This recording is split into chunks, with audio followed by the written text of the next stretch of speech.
आप जानते हैं कि वॉलीबॉल विधा में 5 प्रकार की स्किल्स होती है, जिसमें से हमने 3 स्किल्स के बारे में पिछले वीडियो में जाना है। वे 3 स्किल्स सर्विस, अंडरहैंड और अपर आर्म के बारे में हमने पिछले वीडियो में जाना है। अब इस वीडियो में हम अगली 2 स्किल्स स्मैश और ब्लॉकिंग के बारे में विस्तार से चर्चा करेंगे।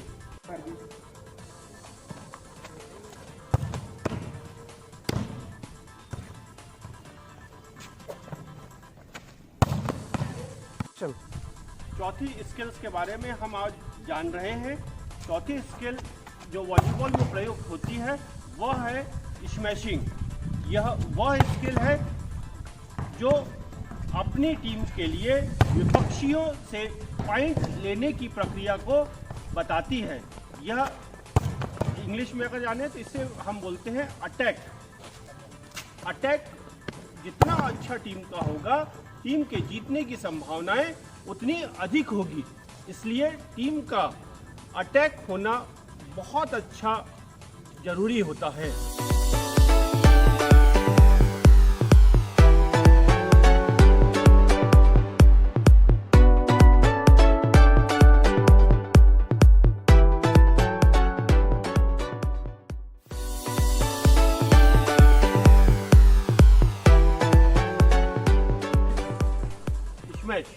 स्मैश वॉलीबॉल में वह प्रक्रिया है जिसमें खिलाड़ी नेट के ऊपर से विपक्षियों के ऊपर प्रहार करता है और अपनी टीम के लिए पॉइंट अर्जित करता है। जैसा कि हमने पिछली स्किल्स में 3 भागों में बांटकर उस स्किल को सीखा था, इस स्किल को भी हम 3 भागों में बांटकर स्मैश अगर स्किल को देखें तो उसे 3 भागों में बांटने पर वह सबसे पहले अप्रोच रन होती है, दूसरे नंबर पर एग्जीक्यूशन होता है जिसे हम बॉल कांटेक्ट भी कहते हैं, और तीसरे नंबर पर होती है हमारी लैंडिंग, जब हम स्मैश करने के पश्चात जमीन पर उतरते हैं। इसको ध्यान में रखने वाली बात यह होती है कि अप्रोच रन जो होती है वह 3 स्टेप में 3 कदमों से इसको किया जाता है। इसमें पहला कदम सबसे लंबा होता है, दूसरा कदम उससे छोटा होता है और तीसरे कदम पे हम बॉल को दूरी को एडजस्ट करते हुए हम उस कदम को लेते हैं और बॉल के ना तो बहुत अधिक पास और ना ही बहुत अधिक दूर होते हैं, क्योंकि बॉल मारते समय ना तो हमको बहुत दूर रखना है बॉल को और ना ही बहुत अधिक पास, क्योंकि बॉल बहुत दूर होने पर भी नहीं लगेगी और बहुत पास आने पर भी नहीं लगेगी। बॉल सही स्थिति पे आने पर अटैक बहुत अच्छा होगा, इसलिए तीसरा स्टेप महत्वपूर्ण हो जाता है। एक अन्य महत्वपूर्ण चीज हमें ध्यान में रखनी होगी कि जब हम पहला और दूसरा स्टेप लेते हैं तो हमारी रनिंग तो बॉल हील पर होती है, परंतु जब तीसरा स्टेप हम लेते हैं तो हमारा जो पोजीशन होती है पैरों की उसमें हील बॉल टो पे होता है और हम जंप लेते हैं। इसमें इतनी अधिक तेजी से ये प्रक्रिया होती है। तीसरा स्टेप इसलिए महत्वपूर्ण हो जाता है क्योंकि इसमें हॉरिजॉन्टल फोर्स को हम वर्टिकल फोर्स में कन्वर्ट करते हैं, जिसके द्वारा ही जंप होता है। एग्जीक्यूशन में बॉल के साथ कांटेक्ट हमारा होता है, इसमें बॉल को जितने अच्छे तरीके से हम हिट करेंगे उतने पॉइंट मिलने की संभावना होती है। इसमें वाइग्रस कॉन्ट्रैक्शन ऑफ एब्डोमेन मसल, ये हमारा एब्डोमेन मसल्स है, इसमें वाइग्रस कॉन्ट्रैक्शन होता है और जो अपर लिम है हमारी वो 180 डिग्री पर इस प्रकार से घूमती है, जिससे बॉल में फोर्स मिलता है और हमारा प्रहार बहुत अच्छा होता है, जिससे हमारे पॉइंट आने की संभावना बढ़ जाती है। लैंडिंग एग्जीक्यूशन करने के पश्चात जो खिलाड़ी होता है वह अपने शरीर की लैंडिंग करता है, वह जमीन पर वापस लौटता है। इसमें जितनी अच्छी खिलाड़ी की लैंडिंग होगी आगे खेल के लिए उतना ही अधिक उपयोगी होगा, क्योंकि हो सकता है कि उसे एक स्मैश करने के पश्चात दूसरा स्मैश उसे लगातार करना पड़े।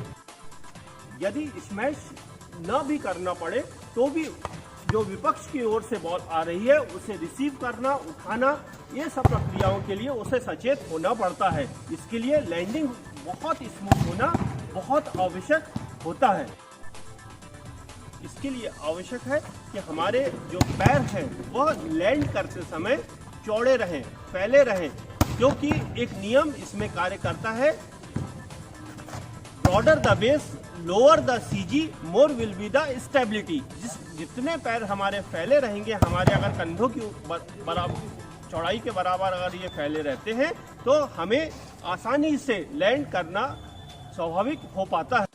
इसमें हम अपने शरीर को झुकाते हैं, क्योंकि जितना आप झुकेंगे उतना ही आप जंप में ऊपर जाएंगे, आपके दोनों हाथ ऊपर रहेंगे और आपका जो जंप होगा वह, इसके पहले भी बता चुके हैं हम कि जो जंप होगा उसके लिए हील बॉल टो का प्रयोग होगा, आपकी काफ मसल का प्रयोग होगा, आपकी थाई मसल्स का प्रयोग होगा, आपकी एब्डोमेन मसल्स का प्रयोग होगा। तो यह स्ट्रांग होगी तो आपका जंप उतना ही अच्छा होगा। रिसीविंग के पश्चात जैसे ही बॉल लिफ्टर के पास पहुंचती है तो हमारा जो लिफ्टर होता है वह बॉल को बनाने की प्रक्रिया शुरू करता है। तो स्मैशर को पता हो जाता है कि उसके और बॉल के बीच में कितनी दूरी है और उस हिसाब से उसकी अप्रोच रन प्रारंभ हो जाती है। उसमें पहला स्टेप लंबा, दूसरा स्टेप उससे छोटा और तीसरे स्टेप में वो बॉल को एडजस्ट करते हुए जहाँ पे नीचे झुकता है और ऊपर की ओर जंप करता है। इसमें आइए अब हम इसे लगातार बॉल के साथ किस प्रकार से इस स्किल को किया जाता है देखते हैं। Yes start. अब हम लगातार विधि में देखते हैं किस प्रकार से हम स्मैश कर।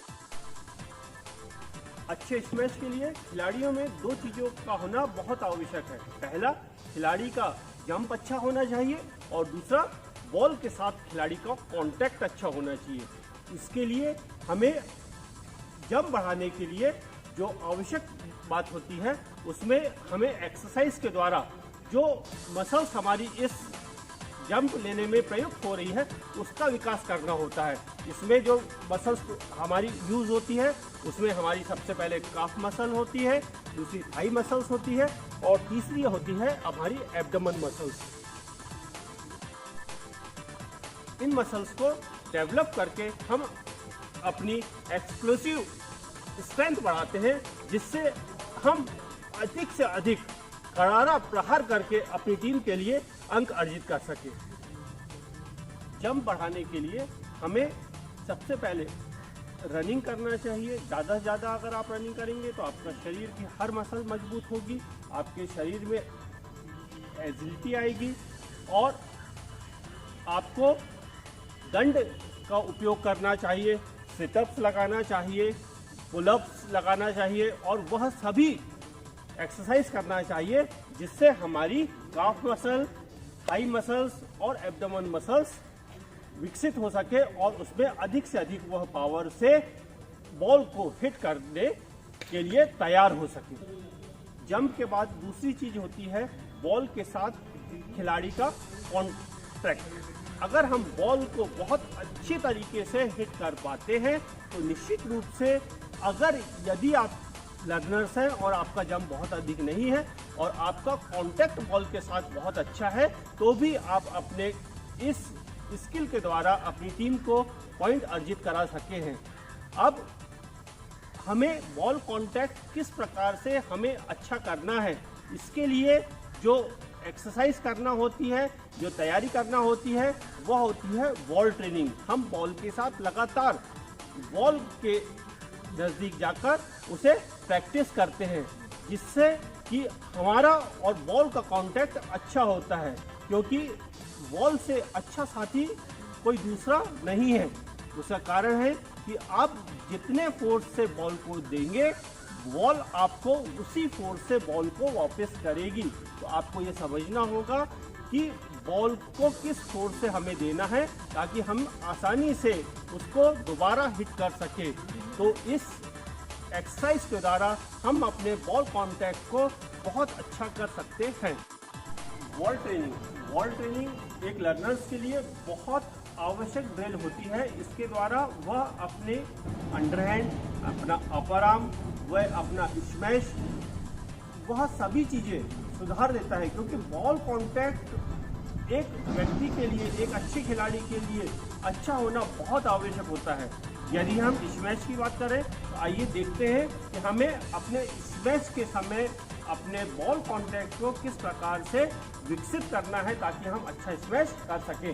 या आप इसमें बॉल को पटकते हैं और टप्पा खाने के बाद बॉल जो है वह दीवार पर जाकर टकराती है और पुनः वापस आती है और आपको ऐसा लगता है कि आपके लिफ्टर ने बॉल बना दिया है और आप पुनः स्मैश करते हैं।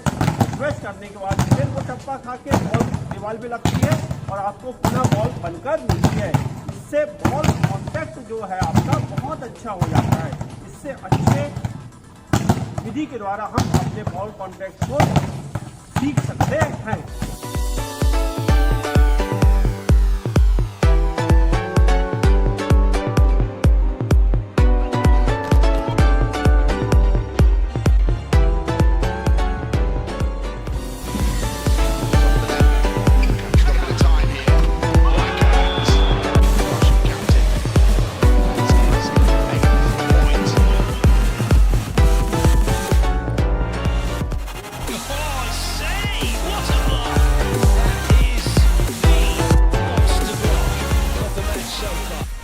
विद्यार्थियों, वॉलीबॉल में उपयोग होने वाली 5वीं स्किल होती है हमारी ब्लॉकिंग। यह टीम की फर्स्ट लाइन ऑफ डिफेंस होता है। इसके द्वारा हम सामने वाली टीम का जो आक्रमण है उसे निस्तेनाबूद करते हैं, असफल करते हैं।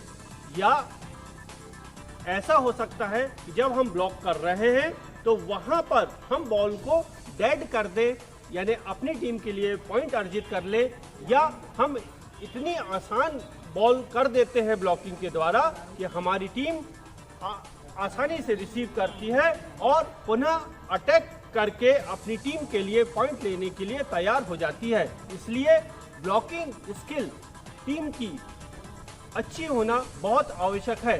यदि हम विश्व स्तर पर बात करें तो ब्राजील नंबर 1 की टीम है। उसका कारण है कि उसकी ब्लॉकिंग और स्मैशिंग दोनों ही बहुत ही अच्छा। ब्लॉकिंग के बारे में जब हम बात कर रहे हैं तो हमें यह जानना बहुत आवश्यक है कि हमारा जो खेल मैदान है वह 2 भागों में बटा हुआ है। एक हमारा फ्रंट जोन है और दूसरा बैक जोन है। जो फ्रंट जोन है वो 3 मीटर का है और बैक जोन जो है वो 6 मीटर का है। पहली पंक्ति में हमारे 3 नंबर जोन, 4 नंबर जोन और 2 नंबर जोन के खिलाड़ी रहते हैं, जो सामने वाले की अटैकिंग के समय में ब्लॉक की पोजीशन पर होते हैं और वह इस ब्लॉक की प्रक्रिया को संपन्न करते हैं। ये जो 3 ब्लॉकर्स होते हैं उसमें जो मुख्य ब्लॉकर होता है वह होता है नंबर 3 की पोजीशन पर जो ब्लॉकर होता है। जो हमारा सबसे अच्छा ब्लॉकर होता है वह स्विच ऑन करके 3 नंबर की पोजीशन पे आ जाता है, ताकि वह जिधर भी बॉल बने, यदि 4 नंबर पर बॉल बन रही है तो वो 4 नंबर पर जाके जुड़ता है और डबल ब्लॉकिंग वहाँ करता है। और यदि अपोनेंट के 2 नंबर से मैच हो रहा है तो 2 नंबर पर जाके ज्वाइंट होता है और वहाँ डबल ब्लॉकिंग करता है। और यदि बीच में बॉल बन रही है तो हमारे दोनों ब्लॉकर्स जो 2 नंबर और 4 नंबर पर है वह आकर हमारे बीच में ट्रिपल ब्लॉक के द्वारा सामने वाले के आक्रमण को नष्ट करते हैं।